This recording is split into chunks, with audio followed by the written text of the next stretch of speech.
Hello and welcome to another modelling video. This is Alan from the Man at YouTube with another tutorial.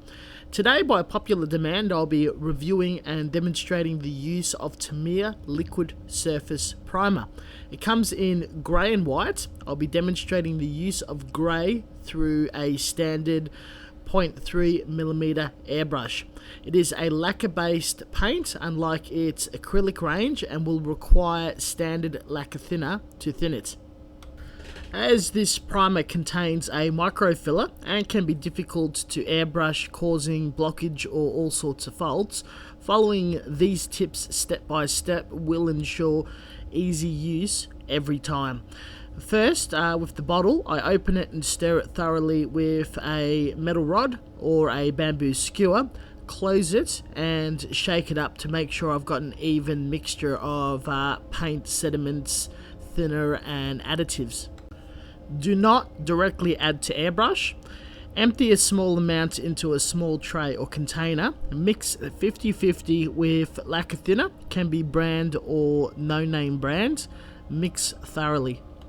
I'll be using a standard DH103 0.3mm airbrush. It's fairly standard. It should operate via any airbrush 0.3mm or larger.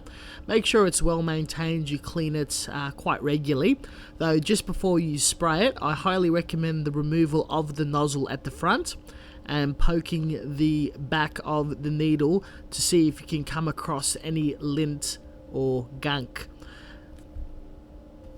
Be careful of the torque of the nozzle when you're removing and reapplying. You should only really need to use 1 or 2 fingers to tighten and tighten lightly. Give the airbrush a really good thorough swab with some sort of tissue or towel and thinner. This is the major reason for blockages and your airbrush failing while spraying primer. Give a needle a wipe down too. Do all of this before you start mixing your primer. Back to our mix. After it's been thoroughly stirred, you're able to slowly apply it into the cup of the airbrush. Due to the thinning ratio, it shouldn't evaporate or harden very fast at all, and you should have a few hours worth of airbrushing as long as you put your finger at the end of the nozzle and use the bubble jet technique to turn over the paint and thinner slurry. Also, make sure that you drain your compressor of all water from the water trap and tank if you have a tank, and blast out any water from your hose, as a mixture of water lacquer paint can ruin the atomization and cause a rough texture. Notes while airbrushing: keep your nozzle between 10 to 20 centimeters away from the surface and ever so lightly dust on the paint. Because 50-50 is a thin mixing ratio, it's going to take a few layers for very good coverage and microfilling. If you are spraying for a long time and filling up the cup multiple times, it is an idea to fill up the cup with thinner and just spray it out via the nozzle to prevent any bits drying in the needle and nozzle. When you are done, wipe down the whole airbrush and inside the bowl with a tissue. Fill up the bowl with thinner and use the bubble jet technique to bring up any hidden paint around the needle and any crevices, and spray it out into a waste jar.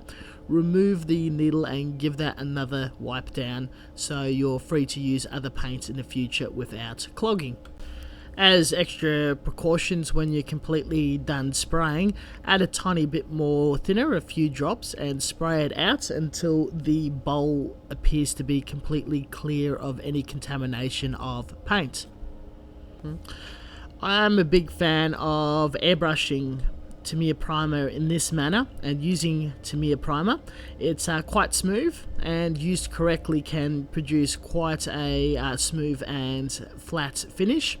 It's pretty good at micro-filling tiny scratches using sandpaper around the 260-320 grit range wet, so you don't have any scratches left over from that. If you are airbrushing in extremely cold or slightly humid conditions, it is probably ideal to add slightly more thinner and retardant. Mr. Hobby makes a really good lacquer retardant. This paint adheres to models very, very well. It's a light grey and is pretty good for a uniformed finish. If you are after a white finish for lighter coloured models, the white works very, very well and applies pretty much the same properties. Just a different colour. Now this might be a tad long-winded, and at first when you're practicing and trying you might come across any problems. Don't be tempted to put more thinner in the mix. Pour it out in a small container. Clean out any primer that might have gotten stuck or clogged at the very bottom. Keep running thinner until it's absolutely clear. Remove the nozzle. Recheck for blockages, and just start from step 1 of this video. Keep repeating until you're able to airbrush this successfully. With a little practice you'll be able to spray primer very, very quickly without any issues whatsoever. Mind you, if your airbrush is well maintained. This concludes my video on using Tamiya primer. Thank you very much for watching, and as always, until next time, this is evidence that I do listen to requests. If you have any questions or comments, I'm very happy to listen and interact in the comment section. Catch you guys later. Hope this was helpful.